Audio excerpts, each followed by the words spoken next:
네, 성경 디모데후서 1장 13절에서 16절까지를 제가 읽겠습니다. 신약성경 343페이지 디모데후서 1장 13절. 너는 그리스도 예수 안에 있는 믿음과 사랑으로서 내게 들은 바 바른 말을 본받아 지키고 우리 안에 거하시는 성령으로 말미암아 내게 부탁한 아름다운 것을 지키라. 아시아에 있는 모든 사람들이 나를 버린 이 일을 네가 아나니 그 중에는 부켈로와 흐무게네도 있느니라. 원컨대 주께서 오네시모로의 집에 긍휼을 베푸시옵소서. 그가 나를 자주 격려해주고 내가 사슬에 매인 것을 부끄러워하지 아니하고 로마에 있을 때에 나를 부지런히 찾아 만났음이라. 아멘. 주 안에서 반갑습니다. 지난 주간에 마가복음 16장 15절 이하의 말씀을 통해서 우리 주님의 부탁이라는 주제로 말씀을 나눴는데, 또 이번 주간에는 우리 바울 사도의 부탁이라는 주제로 디모데후서 1장 13절, 16절, 17절까지 말씀을 함께 나누기를 원합니다. 이 디모데전후서는 목회서신이라 그래요. 바울이 로마의 감옥에 갇혀 있으면서 마지막 유언과 같은 말을 그의 사랑하는 동역자이자 제자인 디모데에게 보내는 겁니다. 그 당시에 로마의 황제는 그 유명한 네로입니다.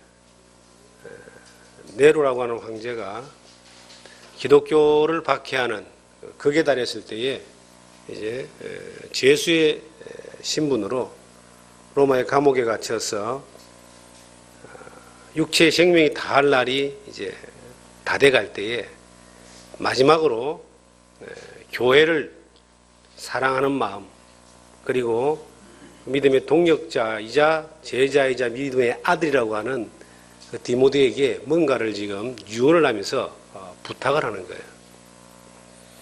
이 부탁 내용이 굉장히 우리 글을 읽으면은 부드러운데 이 그 내면에 있는 내용은 정말 무거운 내용입니다. 한 가지를 부탁합니다. 지켜라.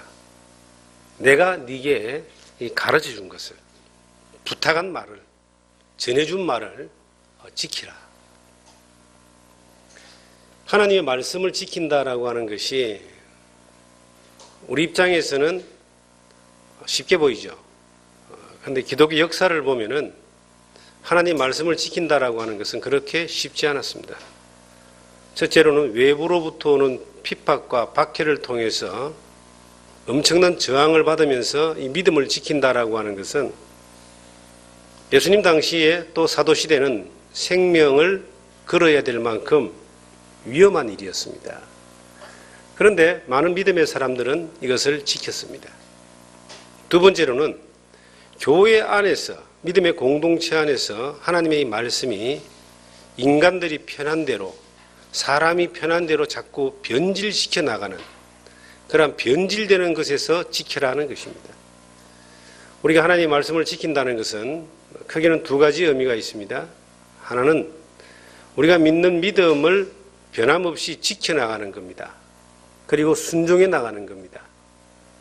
또 하나는 우리에게 있는 이 말씀을 변질되지 아니하고 원래의 모습 그대로 주님이 가르치고 하나님이 원하시는 원형적인 모습 그대로 지켜나가는 것, 이것이 참 힘든 겁니다. 기독교 역사 가운데서 기독교가 화려하게 꽃을 피울 때에 그때는 반드시 바로 이어서 들어온 것이 변질입니다. 로마라고 하는 그 로마 가톨릭이죠.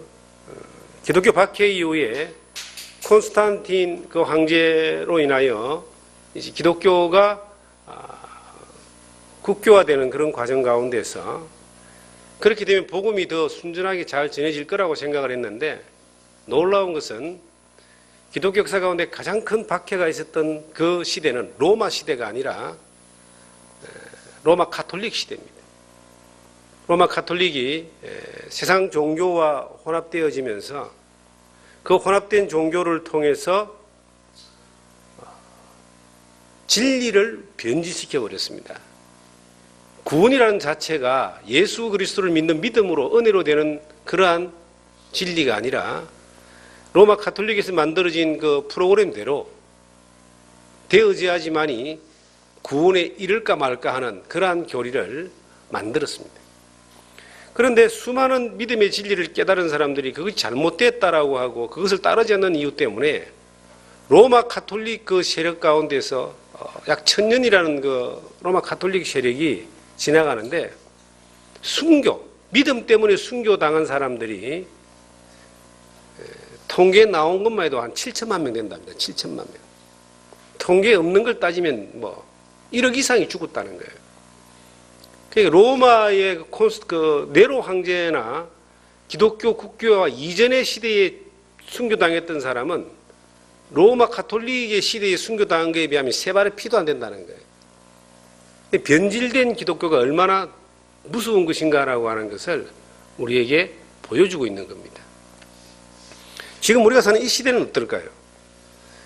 이 시대는 지금 우리가 사는 이 시대를 딱 봐도, 대한민국만 봐도 성경을 들고 진리를 왜곡하는 세력들이 굉장히 많습니다. 특별히 이제 자기가 하나님이다 혹은 재림 예수다 하는 사람들이 우리 주변에 너무 많이 등장하는 것 같아요.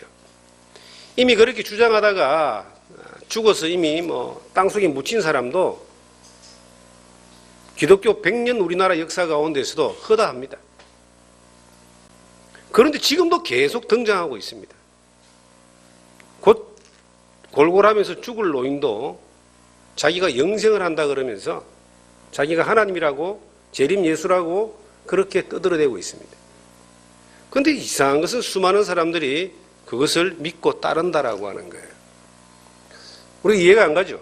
성경이 이렇게 있는데 어떻게 그러한 이 사이비적인 그러한 이상한 변질된 복음을 가지고 나오는 사람들을 따르는 사람이 수십만 명 이렇게 될 수 있느냐?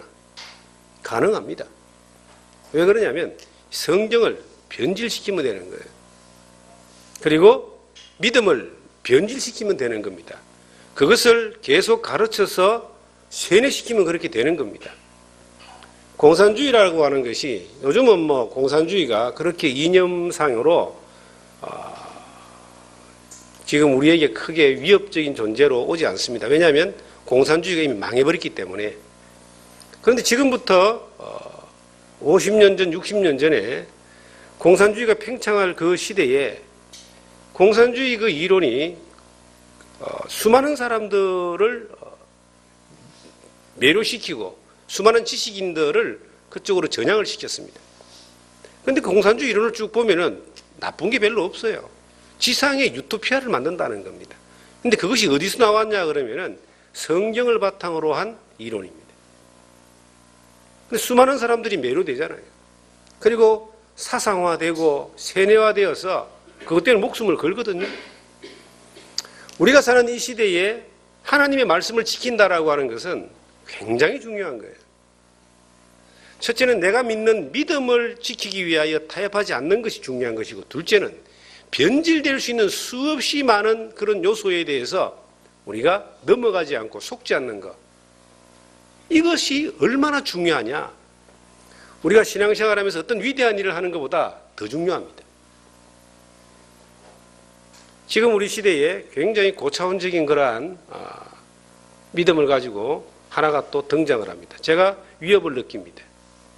그게 이제 한 10여 년 전에 굉장히 유행을 했었는데, 그게 킹제임스 성경이라고 하는 성경을 가지고 이 킹제임스 성경을 통해서만이 유일한 구원이 있다. 하나님이 성경 66권을 기록할 때 영감을 통해서 기록한 것처럼 킹제임스 성경이 번역될 때도 영감을 통해서 번역했다. 그래서 오류가 없다. 킹제임스 성경을 쓰지 않고 그걸 통하지 않고는 구원이 없다. 이렇게 주장하는 사람들이 지금 제 주변에 몇 사람이 있어요. 옛날에 흘러왔던 시대 가운데서 스쳐갔던 사람들, 만났던 사람들 가운데 그쪽으로 간 사람들이 있어요. 저는 그런 이야기를 들으면 얼마나 가소로운지 모릅니다. 하나님이 성경을 기록할 때 영감으로 기록한 것은 그건 절대적인 진리지만 성경이 번역되는 수없이 많은 번역본 가운데서 그 믿음을 가진 사람들이 믿음을 전하기 위해서 번역을 했지만 그것을 하나님의 영감으로 번역됐다라고까지 이야기해서는 안 된다는 겁니다. 왜냐하면 하나님의 영감이란 말은요, 절대적인 무한 겁니다. 그러나 인간의 시선과 언어를 가지고 번역되어지는 가운데서 시대의 흐름 가운데서 낱말과 뜻이 바뀌어지는 겁니다. 우리가 보는 이 성경도 벌써 몇 번 개정 개혁을 해서 만들어졌는데 그 오류가 있는 부분이나 오해가 있는 부분들이 계속 다시 수정이 되어져서 우리 가운데 이렇게 온 것입니다. 여러분들이 잊지 말아야 되는 것은요, 성경을 우리가 대할 때에 성경을 대하는 태도입니다. 이것이 하나님의 말씀으로 우리에게 대해지고 하나님의 말씀이 우리가 지켜져야 되는 절대적인 진리라는 입장에서 이것이 우리 가운데 대해질 때에 우리가 하나님의 경외로움을 가지고 경배하는 입장에서 이 말씀이 우리에게 들려진다는 것입니다. 저는 이 바울이 디모데에게 마지막 편지를 쓸 때에 얼마나 절실한 마음과 얼마나 간절한 마음으로 이 한 단어를 썼을까? 지키라. 그리고 디모데후서 2장에 보시면은 바울 사도는 부탁합니다. 내가 부탁한 것을, 내가 네게 가르친 것을 너는 충성된 사람에게 가르쳐라. 그리고 그 충성된 사람은 또 다른 사람을 가르칠 수 있을 것이다. 이것이 교회입니다. 하나님의 말씀과 교회의 유전과 사도들의 그 살아가는 삶 가운데서 경험되어졌던 그 은혜들을 가르칠 수 있는 교회, 그리고 가르침 받은 것을 그대로 받아서 지킬 수 있는 신앙, 이걸 또 다른 사람에게 가르쳐서 지키게 하는 이것이 교회입니다. 바울이 우리에게 무엇을 부탁했을까요? 빌립보서에 보면은 이런 말씀이 있습니다. 빌립보서를 한번 여기 잡으시고 빌립보서를 찾겠습니다. 빌립보서 4장을 보시면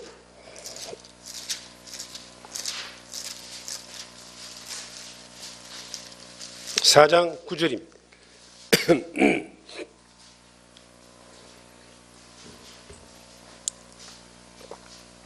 너희는 내게 배우고 받고 듣고 본바를 행하라. 그리하면 평강의 하나님이 너희와 함께 계시리라. 배우고 받고 듣고 본바를 행하라 라고 그렇게 말하고 있습니다. 받은 게 뭡니까? 하나님이 우리에게 주신 게 뭐예요? 하나님이 우리에게 주신 것을 딱 한마디로 말하면 오직 예수입니다.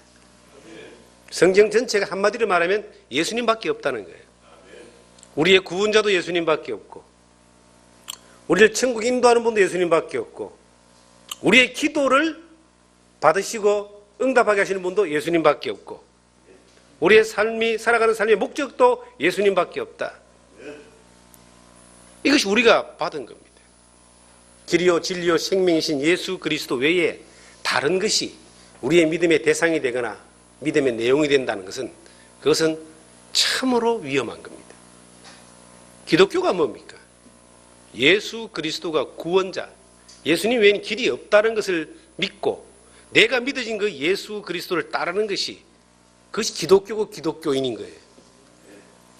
그런데 그것이 서서히 세월이 지나다 보니까 그건 그렇다고 치고 또 다른 것들을 계속 추구해 나가는 이것이 그 사람의 삶을 변질시키고 그들의 믿음을 변질시키고 그들에게 받은 것들을 지켜나가지 못하는 엉뚱한 길로 가게 되는 것입니다. 성경에 이런 말씀이 있어요. 갈라디아 3장 2절 이하에 보시면은 너희가 성령으로 시작했다가 육체로 마치겠느냐 하는 말씀이 있습니다. 예수 그리스도를 믿는 믿음으로 믿음의 첫 발을 디디고 출발점을 걸었는데 가다 보니까 길을 잃었습니다.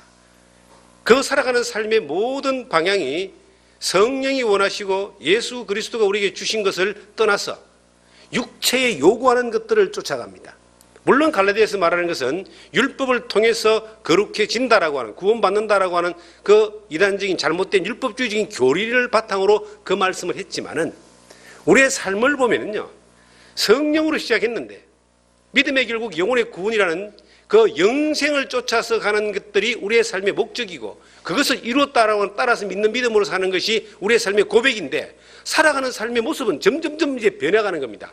점점점 영생과 천국은 어디 가버린 데 없고 이 땅에 썩어지고 잠깐 있다가 사라지고 우리에게 유익이 되고 우리에게 이익이 되고 내가 편한 것들을 쫓아가는 것들로 방향이 바뀌어져 버린 겁니다. 가다 보니까 길을 잃었어요. 믿음이 가르쳐 준 것들을 내로 따르고 가르쳐 준 것들을 지키는 것과 관계없이 엉뚱한 길로 가고 있습니다.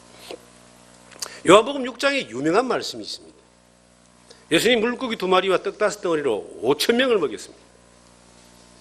많은 유대인들이 그 먹을 것을 해결해 주는 것뿐만 아니라 하나님 말씀까지도 보여주시는 그 예수님을 얼마나 따랐겠습니까? 인산인해.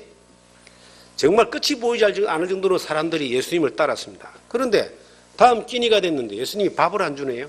한 번 더 물고기 2마리와 떡 5덩어리를 축사해가지고 또 한 번 먹여주면 좋은데 안 주는 거예요. 아유, 이번에는 실라는갑다. 다음 끼니에 주실란가? 다음 끼니가 됐는데 또 안 주시는 거예요. 한 3끼 굶으니까 어떤 일이 벌어졌는가? 다 갚고 없는 겁니다. 그 예수님을 따랐던 그들이 왜 따랐느냐? 하나님 말씀도 좋지만은 먹는 음식도 너무 좋았다는 거예요.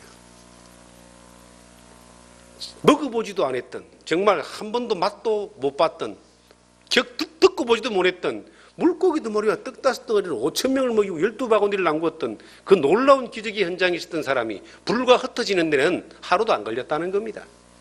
배고프니까 흩어졌습니다. 내한테 이득이 안 되니까 흩어졌습니다.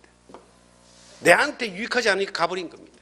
내 문제 해결이 안 해주니까 처음에는 신령한 것들로 출발했는데 나중에는 육체의 문제에 빠지니까 그게 해결 안 되니까 가버린 거예요. 예수님이 이제 다 가고 난 뒤에 그래도 남아있는 12제자에게 물어봅니다. 야, 너희도 가려느냐? 성질급한 베드로가요, 기다렸다는 듯이 탁 고백합니다. 주여, 영생의 말씀이 주께 계시매 우리가 어디로 가오리까? 자, 이 놀라운 영생의 말씀이 주께 계시매 우리가 어디로 가오리까? 이 베드로의 고백은 참으로 우리에게 큰 걸 던져줍니다. 그들이 베드로가 먹는 문제 가지고는 내가 예수님 배신하지 않는다. 말씀이 더 좋다. 이 말이죠. 근데 베드로가 그 영생의 말씀이 계시면 우리가 네게로 가오리까가 얼마나 갔냐 이 말입니다. 먹는 문제는 넘어섰는데 그 다음에 어떤 문제? 예수님이 가야바의 뜰에 탁 잡혀있을 때 베드로는 예수님을 부인합니다. 목숨의 문제가 딱 들어오니까 부인하는 거예요. 내 죽을까 싶었어. 하나님의 말씀을 따른다라고 하는 것은 많은 난간에 부딪히게 됩니다. 그 말씀을 지킨다라고 하는 데서는요, 수많은 난간에 부딪히게 되어 있어요. 이 코스별로 오는 겁니다. 처음에 먹는 문제 정도는 내가 영생의 말씀이 주께 계시니까 내가 어디로 가오리까? 먹는 문제 정도는 주님만을 내가 따라가기 위해서 굶어 죽을지언정 내가 배신하지 않고 딴 길로 가지 않겠습니다. 그런데 그 다음 문제가 옵니다. 좀 더 센 게 옵니다. 그때는 어떤 일이 벌어지겠습니까? 그 다음 또 더 센 게 옵니다. 그때는 어떤 일이 벌어질까요? 수많은 사람들이 예수님을 떠났던 이유가 뭘까요? 자기들한테 첫째는 유익이 안 되기 때문에, 둘째는 내 필요한 걸 채워주지 않기 때문에, 셋째는 마지막에는 자기들이 죽을까 싶었어. 이게 베드로가 보여줬던 태도입니다. 우리는 어떻습니까? 주님을 따른다 혹은 주님이 우리에게 가르쳐주고 지키라고 따르라고 했던 것들에 대해서 따른다고 하는 믿음을 가지고 있는 여러분과 저에게 우리가 조금 불이익이 되고 우리에게 조금 불편하고 나에게 유익이 되지 않고 내가 손해보는 것 같고 내가 고생하는 것 같고 나아가 내가 죽음의 위협을 당하는 것 같고 언제 내가 주를 버리지 않겠나이까 했던 고백이 언제 했는지 그러한 일들이 내 앞에 왔을 때는 내가 어딘가에 주님 앞에 서 있지 않습니다. 어디가 있는지 모르는 거예요. 그게 여러분과 저의 모습일 수 있습니다. 그래서 이 바울 사도가 디모데에게 간절한 마음으로 마지막 유언을 할 때 이 13절에 넌 그리스도 예수 안에 있는 믿음과 사랑으로서 내게 들은 바 바른 말을 본받아 뭐라고요? 지키라. 이 말을 본받아 지키라고 준엄한 명령을 정말 부탁을 하는 겁니다.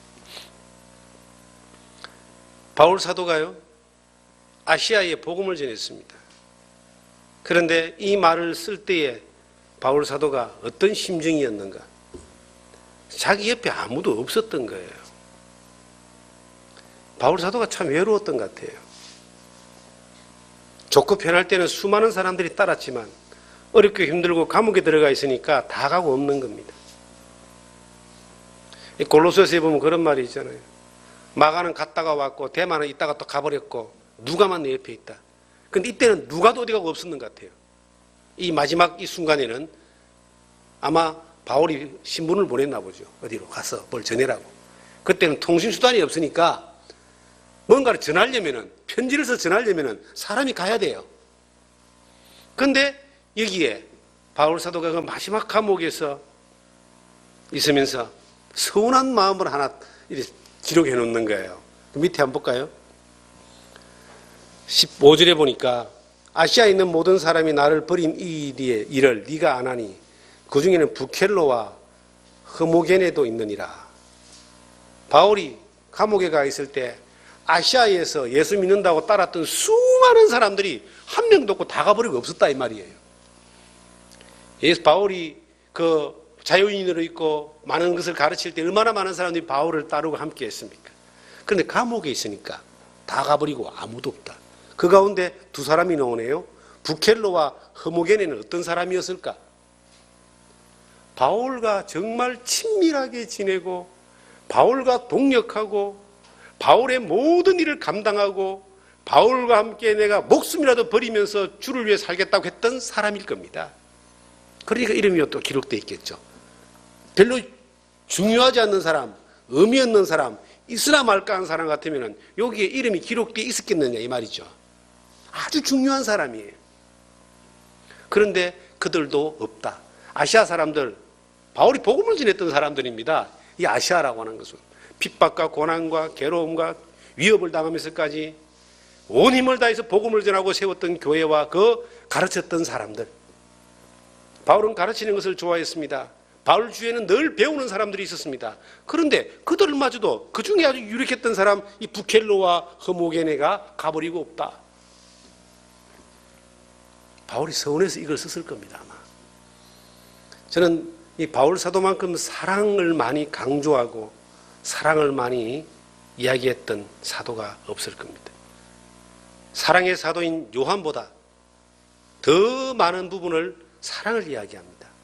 그런데 이 바울 사도가 꼭 몇 사람 이름을 남깁니다. 구리 제공업자 알렉산더 내게 해를 입혔다. 이 이름을 남기는 거예요. 이 부켈로와 흠에 이게 단어가 익숙하지 않은 단어라 잘 안 외워집니다. 이게 네? 나오죠? 부켈로와 흐모게네 이 사람들도 자기하고 이렇게 함께 있다가 갔는데 왜 갔느냐? 바울 사도가 로마서 16장에 보면요 정말 아름다운 이름들을 기록합니다. 베베, 브리스길라, 아굴라 바울과 함께 동력했던 사람들의 그 이름들을 쫙 기록하면서 그들에 대하여 감사와 그 존경과 그 사랑을 표현한 내용들을 보면요 참 아름답다는 걸 보는데 그런데 바울이요 그렇지 않는 사람 이름들도 기록하는 거예요. 왜냐? 함께하고 좋을 때 좋고 믿음을 버리지 않고 떠나지 않겠다 했던 사람들이 떠났다. 이 말은 뭐냐면 너도 그렇게 될 수 있다 이 말이에요. 디모데야 너도 그렇게 될 수 있다. 네가 믿음의 아들이고 믿음의 동력자고 하나님의 권능과 능력과 하나님의 안수와 역사와 수많은 것들을 경험했다 할지라도 너도 떠날 수 있다는 거예요. 그러니까 지키라 이런 거예요. 왜 떠났을까요? 저 가만히 생각해 봤습니다. 왜 떠났을까? 자기한테 불이익이 오니까 떠나간 겁니다. 감옥에 있는 바울을 가까이 지낸다라고 하는 것은, 로마에 적어도 감옥에 있는 바울과 가까이 지낸다라고 하는 것은 그 당시의 정서는 뭡니까? 저것도 감옥 가기에 합당한 같은 유의 사람이다라고 낙인을 찍는 거예요. 간첩하고 가까이 지냈던 사람들은 거의 뭡니까? 사상적으로 간첩 비슷한 사람들 아니겠습니까? 그 당시에 이 바울은요, 로마의 입장에서는 간첩보다 더 나쁜 사람이에요.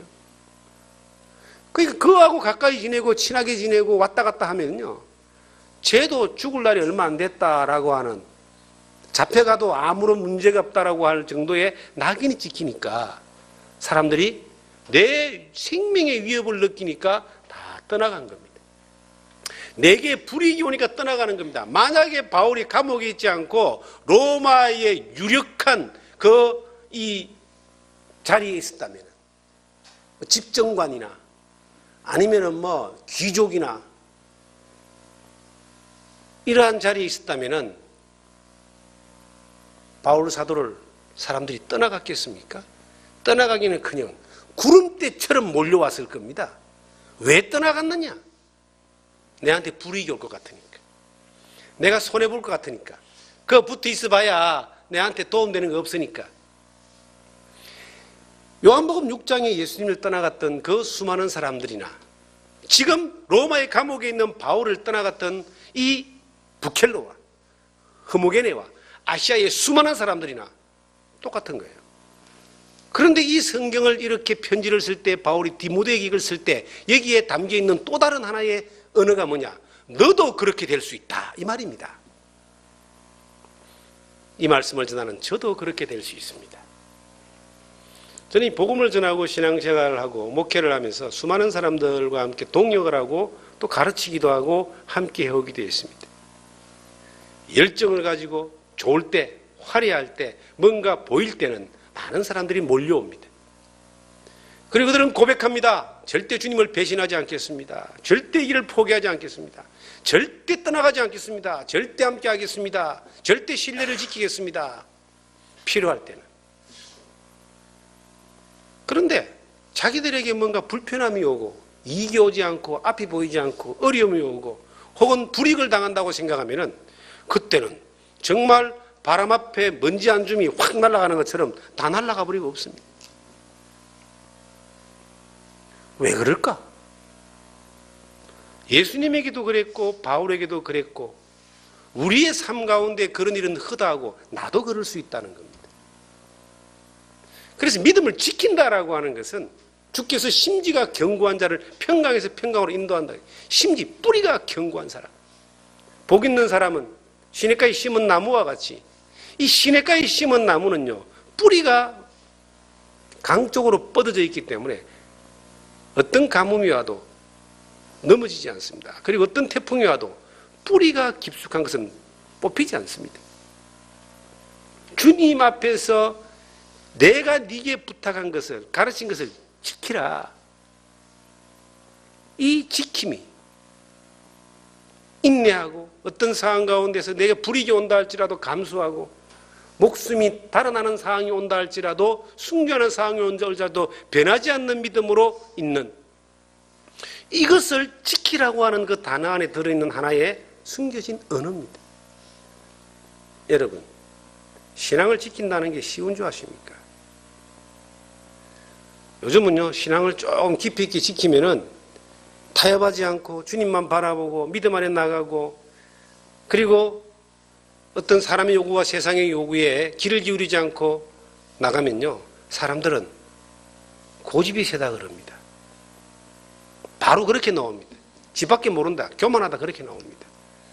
그런데 그런 면에서 볼 때는 바울은 탁월한 고집쟁이고 베드로는 탁월한 고집쟁이고 무엇보다 주님은 탁월한 고집쟁이입니다. 하나님의 뜻이 요구되는 것을 위하여 목숨을 버리는 데까지 타협하지 않았잖아요. 우리는 그렇게 할 수 있는가? 여기서 있는 저는 그렇게 할 수 있는가? 저는 그렇게 하고 싶습니다. 왜냐? 이 땅에 살아가는 시간이 길어봐야 앞으로 몇십 년이겠습니까? 주님 앞에 서서 살아갈 시간은 영원입니다. 영원히 주님과 더불어 살아갈 그 시간 앞에서 이 땅에 살았던 시간에 타협하고 배신하고 돌아서고 믿음을 지키지 않은 것 때문에 당할 그 부끄러움보다는 여기서 잠깐 고난당하고 거기에 가서 칭찬받는 것이 훨씬 가치 있는, 훨씬 현명한 선택이 아니겠는가? 소망이 있는 사람은 현명한 선택을 합니다. 마치 뭐와 같습니까? 열심히 사법고시 공부를 한다고 생각합시다. 참 노량진 저쪽에 가니까요, 참 공부하는 사람들 많더라고요. 그런데요, 그 사람들이 잠도 안 자고 먹는 거 제대로 못 먹고 운동하지도 않고 놀지도 않고 그렇게 공부하는 이유가 뭡니까? 시험을 치는 것이 목적이 아니라 시험에 합격을 해서 그 이후에 올 보상되어질 그의 인생에 대한 비전이 있기 때문에 그렇게 감수를 하는 거예요. 그거 해봐야 판사 되고 해봐야 100년도 못 가는 거, 거기에 인생을 거는 겁니다. 근데 우리가 가지고 있는 이 소망은 100년짜리도 아니고 1000년짜리도 아닙니다. 영원입니다. 영원. 이 잠깐 지나가는 세월 가운데서 믿음을 지키는 것 때문에 불이익을 당하고 혹은 그것 때문에 내가 손해를 본다 할지라도 그것마저도 하나님이 우리를 지키고 인도하는 가운데 그것마저도 하나님이 복으로 변환시켜주는 그런 은혜가 분명히 있습니다. 그런데 그 이후에 있을 영원한 하나님 앞에 섰을 때 우리가 받을 그 상급과 칭찬과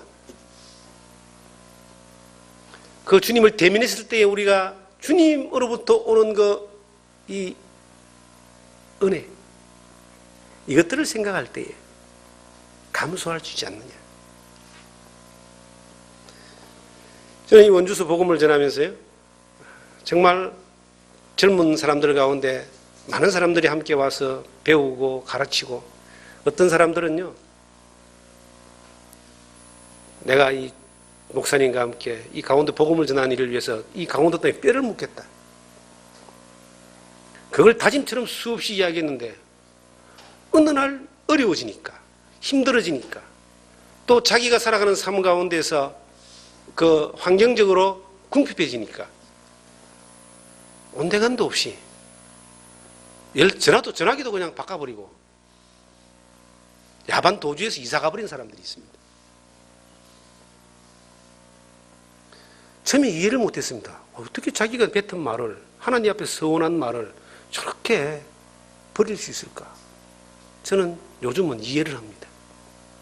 그것이 사람이고 그 유혹은 누구에게나 오고 나에게도 온다. 디모데에게도 오는 거예요. 바울에게도 수없이 온 것입니다. 그런데 바울은 그걸 지나온 거예요. 그러니까 디모데에게 정말 마지막 유언을 하면서 복음도 전하고 교회도 가르치고 성도도 가르치고 다 좋지만 정말 중요한 게 있다. 끝까지 지켜라. 바울 사도는요, 내가 남에게 전파하고 난 이후에 내가 버림을 받을까 싶어 두렵다는 고백을 합니다. 성경에 보시면 열심히 전해놓고 지는 엉뚱한 데가 있어요. 어떤 목사님이 의미심장한 이야기를 나한테 했습니다. 야, 우리나라 대한민국 목사들 보니까 성도들은 다 천국 보내놓고 지는 지옥 가는 것 같다고. 그런 이야기를 들은 적이 있어요. 물론 말의 단어에 조금 이렇게 앞뒤가 안 맞는 모순이 있지만은, 이 말이 뭔 말이냐면은 성도들에게는 다 믿음으로 이렇게 살아라, 이것이 옳은 삶이다, 이건 저런 삶이다 다 가르치는데 자기는 그렇게 안 살아. 정말 욕심 많고 세상적이고 땅에서 천년만년 살 것처럼 사는 거예요.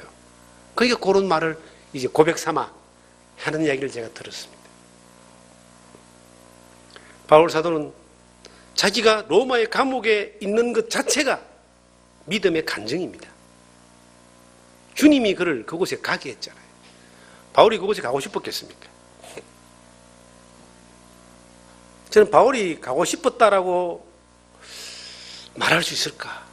마치 주님이 골고다 십자가를 향해서 가는 것이 하나님의 뜻이라고는 받아들이고 그 길을 갔지만은 그곳에 주님이 가고 싶었을까? 가고 싶지 않았기 때문에 겟세마네 동산에 기도가 있었습니다. 하나님의 뜻에 최종적으로 굴복하는 기도가 있었습니다. 바울 사도는 과연 로마를 향해서 가고 싶었을까? 가지 말라고 에베소에서 그 성도들이 그렇게 말렸는데, 가면 죽는 줄 뻔히 안다고 이야기했는데 바울이 어떻게 이렇게 할 수 있었을까? 주님이 가게 하신 거예요. 주께서 내 곁에 있어서 로마로 가는 여정 가운데서 그 풍랑이 일고 배가 파손되어지고 죽음의 공포가 다가올 때에 수많은 사람들이 벌벌 떨 때에 바울이 그렇게 담대할 수 있었던 이유가 뭘까? 놀라운 것은요, 주께서 그의 곁에 있어서 말했다는 겁니다. 담대하라. 이 담대하라는 말은 다른 말로 뭐냐면 지켜라 이 말이에요. 우리 안에 어떤 믿음을 지키는 것에 대한 담대함이 필요합니다. 이것을 또 다른 말로 하면 고집입니다. 가다가 안 되면 중단하고 손해볼 것 같으면 돌아서고 생명의 위협이 오면 그냥 나몰라라 하고 언제 내가 그랬나처럼 안색을 바꿔버리는 그러한 카멜레온 같은 인생을, 그러한 삶의 시간을 사는 것이 아니라 한 번 믿어 처음에 믿었던 그 주님을, 주님 앞에 가는 그날까지 변함없이 끝까지 그 길을 갈 때에 하나님이 가만히 계시겠냐는 겁니다. 살아계신 하나님이 그런 사람을 향하여 가만히 계시겠냐는 이 말이죠. 그 길을 갈 수 있도록 담대하라. 힘을 주시는 겁니다. 여러분, 신앙생활 하는 것 때문에 좀 손해본다는 생각 하십니까? 신앙생활 믿음을 지키는 것 때문에 좀 불이익이 옵니까? 주님을 섬기는 것 때문에 내가 손에 좀 이렇게 남한테 공격받습니까? 복음을 전한다는 이것 때문에 내가 오해받습니까? 아니면 복음으로 사는 것 때문에 내 사업과 내 생계에 지장이 있습니까? 만약에 그런 것이 있다면 여러분들 감사하십시오. 그것이 여러분들을 하나님 앞에 그리스도인 되게 하는 하나의 이유가 되는 겁니다. 그렇게 사라지고 그렇게 되어질 때에 하나님은 가만히 계시겠냐는 거죠. 우리가 믿는 하나님이 어떤 하나님인가? 히브리서 11장 6절에 보시면은 반드시 그가 계신 것과 그가 자기를 찾는 자들에게 상 주시심을 믿어야 할지니라. 우리가 믿는 하나님은 살아계신 하나님입니다. 우리가 믿는 하나님은 반드시 그분을 찾고 그분을 따르고 그분을 믿음을 지키는 자에게 상 주시는 자라고 성경은 못을 받고 있습니다. 이거는 변함없는 진리입니다. 이 세상은 화려한 것들로 우리를 유혹합니다. 수많은 위험한 것들로 위협합니다. 우리를 또. 그 유혹과 위협 가운데서 믿음을 지킨다라고 하는 것이 쉽지 않습니다. 그래서 바울 사도가 이 디모데에게 마지막 유언을 하면서 부탁을 하는 거예요. 믿음을 지켜라. 그 지키지 못하고 나가 떨어진 사람들이 바울 당대에 엄청 많았고 그 이전에 주님을 따랐던 수많은 사람들을 통해서도 그렇게 엄청 많았고 어떤 면에서는 100명이 출발해서 주님을 따랐지만 마지막 종착지에 가볼 때는 1명 정도 남아있을라나? 천국은 가겠지만 이 땅에 사는 날 동안 자기를 위해 피 흘리신 주님을 믿는 믿음 가운데서 변함없이 세상을 사랑하지 않고 세상의 유혹과 세상의 위협에 넘어지지 아니하고 끝까지 주님 앞에 서 있는 사람은 그렇게 많지 않기 때문에 비장한 마음으로 지키라고 이야기하고 있습니다. 저는 오늘 여러분들에게도 이 말씀은 주님 우리에게 비장한 마음으로 우리에게 던져주는 거예요. 이 믿음을 지켜라. 네가 젊은 날 가졌던 그 믿음, 주님 앞에 서원했던 그 믿음, 주님을 위해 살고자 했던 그 믿음, 주님을 따르기 위해서 목숨이라도 버리는 것을 두려워하지 않겠다 했던 그 믿음, 이걸 한번 지켜봐라. 그러면 그 주님이 너에게 뭘 해주는지 네가 알게 될 것이다. 믿음으로 살지 않으면서 믿음의 능력을 보기를 원하고, 믿음으로 행하지 않으면서 믿음의 역사를 경험하기를 원하고, 믿음과 관계없이 살면서 하나님의 도우심의 은혜를 경험하기를 원한다면 이거는 잘못된 겁니다. 그런데 성경은 믿음으로 살았던 사람들의 삶을 통해서 경험되어진 하나님의 능력을, 수많은 고백들을 우리가 보게 되는데, 바울 사도는 마지막 감옥에서 수많은 사람이 떠나간 그 자리에서 특별히 아끼고 사랑했던 사람들이 옆에 없는 그 자리에서 한 사람의 이름을 여기에 기록해 놓고 있습니다. 밑에 16절을 보시면 원하건대 주께서 오네시보로의 집에 긍휼을 베푸시옵소서. 그가 나를 자주 격려해 주고 내가 사슬에 매인 것을 부끄러워하지 아니하고 로마 있을 때에 나를 부지런히 찾아와 만났음이니라. 오네시보로라는 사람이 있습니다. 그렇게 위대한 일을 한 사람도 아니고 훌륭한 일을 한 사람도 아닙니다. 그런데 그의 집이 바울 사도가 로마의 감옥에 갇혀 있는 것을 긍휼히 여겨서 격려하고 도와주고 힘이 되고 함께했다. 이게 로마의 감옥은요, 우리가 생각하는 지금 이 시대의 감옥하고 좀 다른 부분이 있습니다. 뭐냐면은 지금은 교도소에 사람이 들어가고 유치장에 들어가면 국가에서 그 사람에게 적어도 밥은 먹여줍니다. 그렇죠? 근데 로마의 감옥은 지금부터 2000년 전인데 그렇지 않습니다.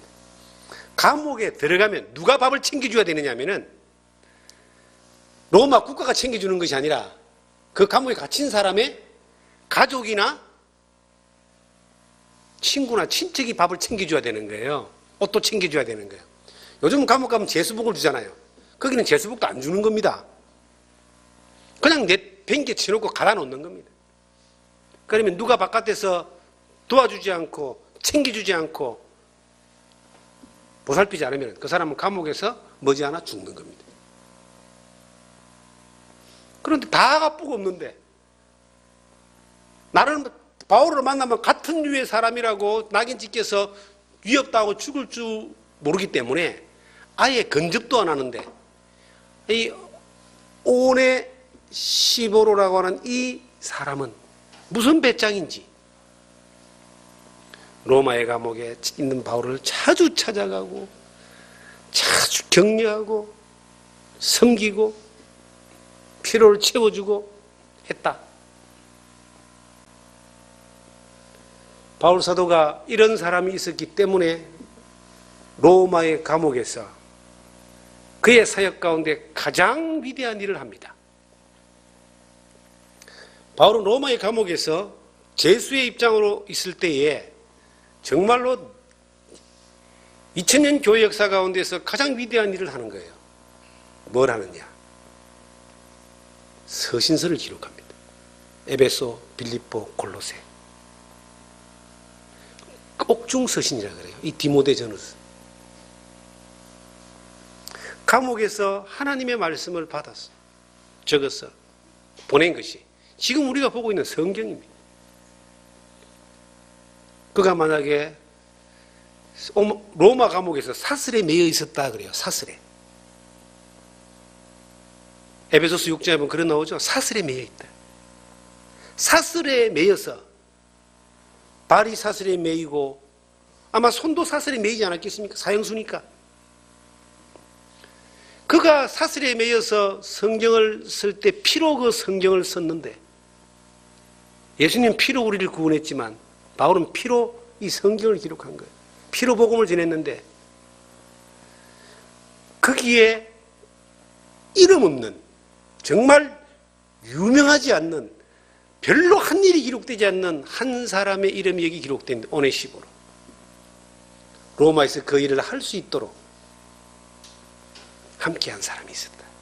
다 가버린 없는데 목숨 내놓고 그 집안 사람들은 바울 사도와 함께한 겁니다. 죽으면 죽지 뭐.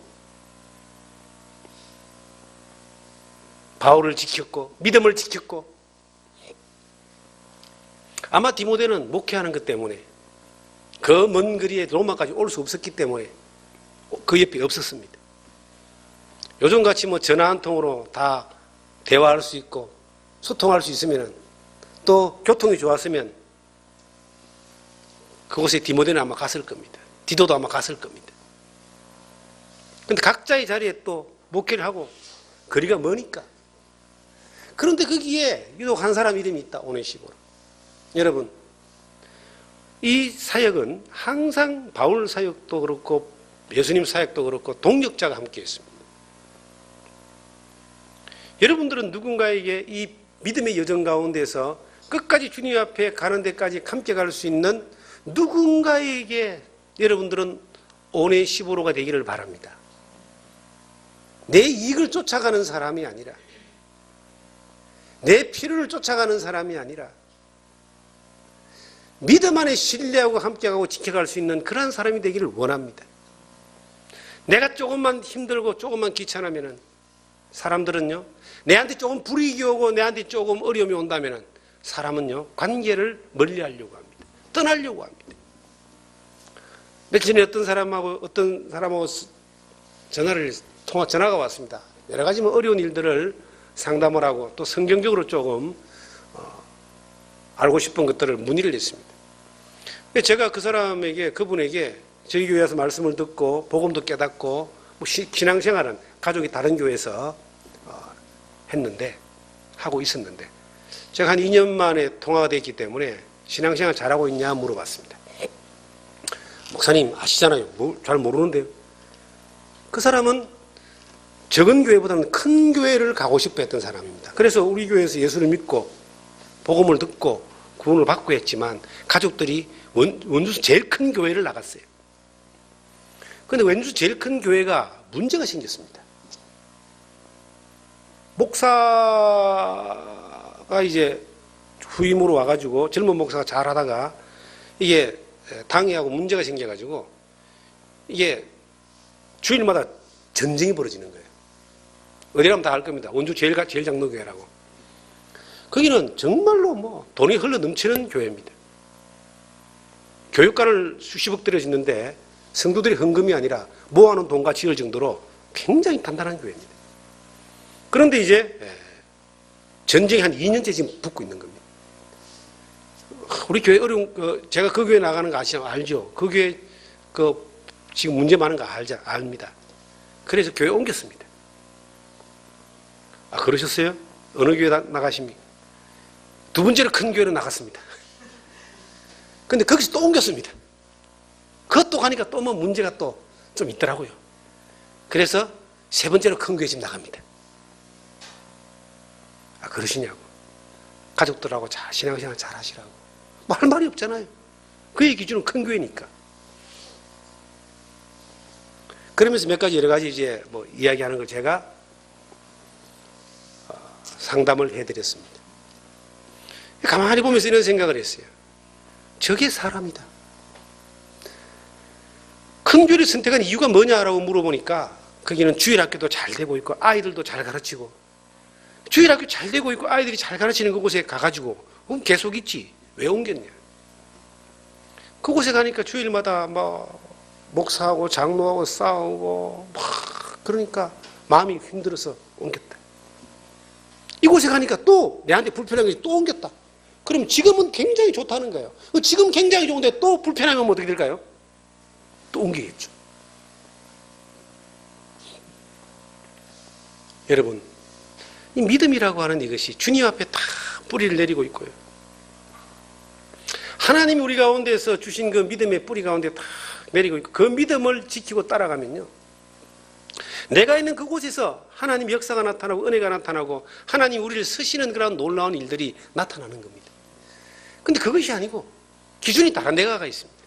내가 이득되는 것, 내가 잘 되는 것, 내가 좋은 것, 이 주체가 잘못되어 있는 거예요. 신앙은 하나님의 영광을 위해서 사는 것이고 하나님의 기쁨을 위해서 사는 것이 곧 내게 기쁨이고 내게 은혜가 즐거움이 되는 것인데, 주체가 내가 되어 있으니까 항상 흔들리는 겁니다. 원주 시내에 찜질방이 거의 다 망했습니다. 그런데 잘 되는 찜질방은 딱 하나 있어요. 어떤 찜질방? 가장 최근에 생겼고 가장 시설이 좋은 것. 맞죠? 그런데 이 찜질방도 곧 잘못될 가능성이 있습니다. 왜? 더 좋은 데 생기면 사람들은 그리 다 가버립니다. 근데 지금 찜질방이 다 문 닫았어요, 지금. 교회도 그런 곳입니까? 내게 더 좋고 더 편하고.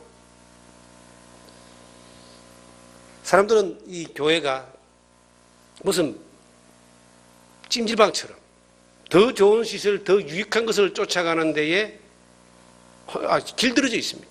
서울 가면 더 심합니다. 서울은 수십만 명이 주일마다 이게 목사 설교 헌팅하러 다닌다 그러잖아요. 유명하다는 교회, 큰 교회, 잘된 교회로 사람들이 몰려다닙니다. 이렇게. 그래서 어떤 사람이 책을 쓴 걸 보니까 서울에 대형 교회가 하나 딱 세워지면은 주변 방정 20km 안에 100개 교회가 문 닫는다는 말이 있습니다. 그런 말이 있어요. 새롭게 불신자에게 전도되어지는 것이 아니라 기존 성도들이 내 더 좋은 것들을 쫓아가는 거예요. 내가 더 편하고, 내가 더 잘 있고, 내가 더 뽀대나고, 내가 불편하지 않는 것. 이렇게 정말 변질되어 버린 신앙의 옷을 입고 사는 수많은 모습들을 우리가 볼 때에 바울 사도가 이 디모데에게 편지를 쓸 때 지키라고 한 말이 얼마나 준엄한 말입니까? 어떤 상황이 돼도, 어떤 환경이 돼도, 어떤 유혹과 어떤 미혹과 어떤 위협이 온다 할지라도 믿음을 지키라. 사랑하는 성도 여러분, 지금 이 시대는요, 주님으로부터 온 이 믿음을 내가 지켜나가는 데에 참 쉽지 않은 그런 시대에 있습니다. 어떤 면에서는 교회 바깥에서 핍박당하고 고난당해서 엎어지는 것이 아니라 교회 안에서 수많은 사람들이 엎어지고 넘어지는 그러한 위험한 시대에 살고 있습니다. 성경을 들고 있는 수없이 많은 이 이상한 무리들이 사람들을 미혹하고 사냥하는 그러한 시대에 우리가 살고 있습니다. 그런데 사랑하는 성도 여러분, 우리가 주 예수 그리스도의 피 흘림의 은혜로 죄사함 받고 구원받아 하나님의 자녀된 것뿐만 아니라 그분이 우리에게 말씀하시고 가르친 그 믿음의 원형적인 본질적인 것들을 쫓아서 신앙생활을 해나간다면 뭐가 날라와도 뭐가 터져도 흔들리지 않습니다. 어떤 면에서는 뭐가 날라오고 터지는 그때 더 어렵고 힘들고 안 된다고 하는 그때의 믿음의 가치가 더 나타나는 거예요. 어두움이 가득할 때 그 희미한 빛이라도 그 빛의 가치가 더 강한 것처럼 이 시대가 예수 믿는 사람들을, 믿음 안에 살아보려고 하는 사람들을 가만히 내버려두지 않는 시대입니다. 수많은 사람들이 믿음을 떠나가고 진리를 떠나갈 때에, 저도 어릴 때 신앙이 그렇게 성장하지 못했다고 했을 어릴 때에, 경험이 없을 때는 이해하지 못하고 왜 저럴까 했지만 지금은 다 이해합니다. 그럴 수밖에 없구나. 그러나 안타까움이 있습니다. 조금만 더 버텨보고, 조금만 더 인내하고, 조금만 더 주님 안에서 그 말씀을 따라 가보면은 그 다음에 오는 하나님의 그 역사하심과 인도하심과 하나님의 일하심을 보게 될 텐데 그 조금만들을 못하는 거예요. 내가 손해볼 것 같으니까, 인생 망할 것 같으니까, 안 될 것 같으니까, 저리 가면은 불이익을 당할 것 같으니까, 힘 있는 사람이 나를 외면할 것 같으니까, 돈 있는 사람이 나를 외면할 것 같으니까, 그런 생각들이 막 밀려오면은 거기에 따라 행동하게 될 때에 결국 어떻게 되겠습니까? 이 사람들은요, 믿음의 뿌리가 없는 사람들은 굉장히 조속으로 바뀝니다. 아침 저녁으로 마음이 바뀌는 거예요. 마태복음 21장 예수님이 예루살렘에 입성할 때 수많은 군중들이 나와서 호산나, 주의 이름으로 오시는 이여 나를 구원하소서라고 그 예수님을 환영했지만 며칠 안 지나가지고 예수님을 십자가에 못 박혀 죽여라 그럽니다. 참 놀라운 것은 그게 사람이에요. 여러분 어떻습니까? 내가 주를 위해서 모든 일을 하고 주를 위해 죽겠습니다. 목숨을 바치겠습니다. 한때 그랬던 사람들이 많아요. 여기 몇 분 계시네 보니까. 그런데 주를 위해서 피곤한 거 못 참아. 주를 위해서 조금 힘들면은 도망다녀. 주를 위해서 내가 좀 손해볼 것 같으면은 야 손해 안 보는 데가 어디냐. 이런 거 쫓아가고 있는 거예요. 전통적으로요. 조금 교회가 이런 목사들이 하는 말이 있습니다. 예배당을 건축한다 그러면요. 교인 반은 빠질 거라고 생각해라 그래요. 물론 우리 교회는 예배당 건축할 일이 없어요. 저는 예배당 건축할 마음도 없고 이 정도로 만족합니다. 하나님이 하시는 일이니까 뭐 거기에 크게 스트레스도 안 받습니다. 어떻게 하시는데 간에 이끄는 대로 가니까. 그 외부적으로 들려오는 평가가 그렇다는 이야기예요. 그런 목사님이 그런다 그럽니다. 예, 가셨다가 다 지어놓고 나면 또 오세요. 그런데. 지금 상황이 그런 상황으로 목사들끼리 그런 이야기를 하고 있다는 이야기예요. 내가 불편하면은, 내가 손해볼 것 같으면은 일단 내 손해 안 보는 쪽으로 가는 거예요. 과연 신앙이 그런 걸까요? 주님을 믿고 난 이후에 한때는 내가 생명마저도 주를 위해서 버리겠다고 했고 내 인생 전체를 주님 앞에 헌신하겠다는 수많은 사람들도 먹을 것 좀 불편해지고 사는 거 불편해지고 앞으로 살 것 좀 불편해지니까 생각하면 뒤도 안 돌아보고 그냥 보따리 사버립니다.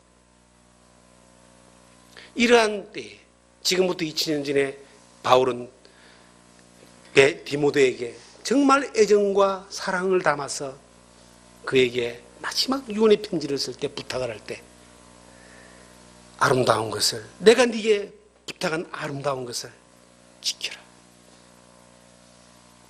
어떤 위험한 상황이 올 때 하나님이 담대하라. 두려워하지 마라. 놀라지 마라. 왜냐? 그 모든 상황 위에는 하나님의 승리와 역사가 있기 때문에 지켜라 이 말입니다. 사랑하는 성도 여러분, 여러분들은 과연 지킬 수 있습니까? 신앙은 점점 주님을 닮아가고 주님 앞에 드려지고 주님 앞에 더 나아가는 것인데 신앙은 점점 믿음 안에서 퇴보되고 내 편한 걸 쫓아가고 내 이익을 쫓아가는 것들로 간다면 누가 좋아하겠습니까? 참 신기한 거는요. 학교에서 초등학교 선생들, 제가 초등학교 선생들 몇 분을 이렇게 대화를 나눠보면요. 나이 드신 그 선생님들이 가장 선호하는, 그러니까 이제 레벨이 높으신, 연차가 높으신 선생님들은 이제 자기가 반을 선택하는 거예요. 그 다음에 신입이고 이런 사람들은 뭐예요? 시키는 대로 가야 됩니다. 그런데 레벨이 높은 선생님들이 가장 선호하는 학년이 몇 학년이냐? 1, 2, 3, 4, 5, 6학년인데 그 6개 학년 가운데 가장 선호하는 학년이 몇 학년인 줄 아세요? 1학년입니다. 가장 싫은 학생들이 몇 학년인 줄 아세요? 6학년입니다. 왜냐? 6학년이 제일 말을 안 듣습니다. 가장 말을 잘 듣는 학생이 1학년이에요. 그래서 나이 드신 선생님들은 다 1학년 하는 거예요. 배울수록 사람들이 더 말을 안 들어. 알수록 더 뺀지러워져 말을 안 들어요. 세상은 그렇습니다. 그래서 많이 알수록 죄를 더 많이 지어요, 세상은. 신앙도 과연 믿음 안에 처음에 주님을 믿고 그 그리스도의 은혜에 감격해서 나올 때 가장 순수한 거예요. 가장 열정적이고 모든 걸 주님 앞에 바친다 그래.